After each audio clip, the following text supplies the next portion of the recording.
દરેક વ્યક્તિ જાણે છે કે દરરોજ વોકિંગ સ્વાસ્થ્ય માટે ખૂબ જ ફાયદાકારક છે। રોજ ચાલવાથી સ્વાસ્થ્ય સુધરે છે, પરંતુ બહુ જ ઓછા લોકો જાણે છે કે સીધા ચાલવા સિવાય જો તમે ઊંધું ચાલતા હો તો તે તમારા સ્વાસ્થ્ય માટે ઘણું ફાયદાકારક સાબિત થઈ શકે છે। તેનાથી શું ફાયદા થાય છે તે જાણીશું આજના આ વિડીયોમાં। આપ જોઈ રહ્યા છો ઝી24 કલાકનો ડિજિટલ પ્લેટફોર્મ। હું આપની સાથે દીક્ષિતા। સૌથી પહેલા પગના સ્નાયુઓ મજબૂત બને છે।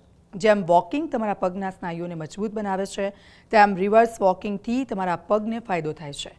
આગળ ચાલવાની સરખામણીમાં રિવર્સ વોકિંગમાં પગની પાછળના સ્નાયુઓ ખેંચાય છે અને તેનાથી તમારા પગ વધુ મજબૂત બને છે અને તેમનો દુખાવો પણ ઓછો થઈ જાય છે। કમરના દુખાવામાં તમને રાહત મળશે। આપને રિવર્સ વોકિંગ પીઠના નીચેના ભાગમાં દબાણ લાવે છે, જે પીઠના દુખાવાથી રાહત આપે છે અને ખાસ કરીને હેમસ્ટ્રિંગ એરિયામાં દુખાવો થતો હોય તે લોકોએ પીઠના દુખાવાથી પરેશાન છે તેવા લોકો તબીબી સલાહ મુજબ ઓછામાં ઓછા 15 મિનિટ સુધી નિયમિત રીતે રિવર્સ વોકિંગ કરી શકે છે અને આ કરવાથી તેમને કમરના દુખાવામાં ઘણી રાહત મળશે। રિવર્સ વોકિંગથી મનનું ફોકસ વધે છે। રિવર્સ વોકિંગ શારીરિક સ્વાસ્થ્ય તેમજ માનસિક સ્વાસ્થ્યમાં સુધારો કરે છે અને આનાથી મનને યોગ્ય સ્થાન પર કેન્દ્રિત કરવામાં તમને મદદ મળે છે। તેની મદદથી માત્ર ધ્યાન જ સુધરતું નથી, પરંતુ તે મનને સંતુલન અને સંકલન બનાવવા માટે પણ પ્રેરિત કરે છે। જો તમે રિવર્સ વોકિંગ કરો છો તો તે તમારા સમયે તમારું મગજ વધુ સતર્ક હોય છે, જેના કારણે તેની કાર્યક્ષમતા સુધરે છે। આમ કરવાથી તમારા હેપી હોર્મોન્સનો સ્ત્રાવ વધે છે, જેના કારણે તમારો મૂડ પણ સારો રહે છે અને મનમાં તણાવ પેદા કરતી સંવેદનાઓ નિયંત્રિત રહેશે।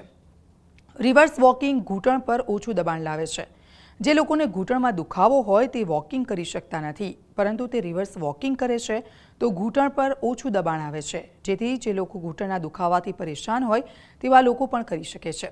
પણ જો તમને એક્સ્ટ્રીમ લેવલે દુખાવો થતો હોય તો તમે ડૉક્ટરની સલાહ લઈને રિવર્સ વોક કરી શકો છો।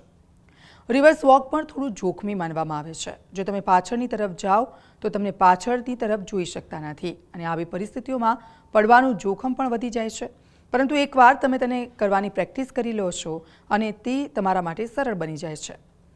હવે આપણે વાત કરીશું કે રિવર્સ વોકિંગ કેવી રીતે કરવું જોઈએ। તો શરૂઆતમાં ટ્રેડમિલ પર અથવા તો સલામત અને ખુલ્લી જગ્યા પર ધીમી ગતિએ પ્રેક્ટિસ કરો। પાછળ જોઈને ચાલવાનું ટાળો, તેના બદલે શરીરની જાગૃતિ પર ધ્યાન કેન્દ્રિત કરો। શરૂઆતમાં માત્ર 5-10 મિનિટની શરૂઆત કરો અને ધીમે ધીમે તેનો સમય વધારો। તે આપને ખૂબ જ ઉપયોગી સાબિત થશે।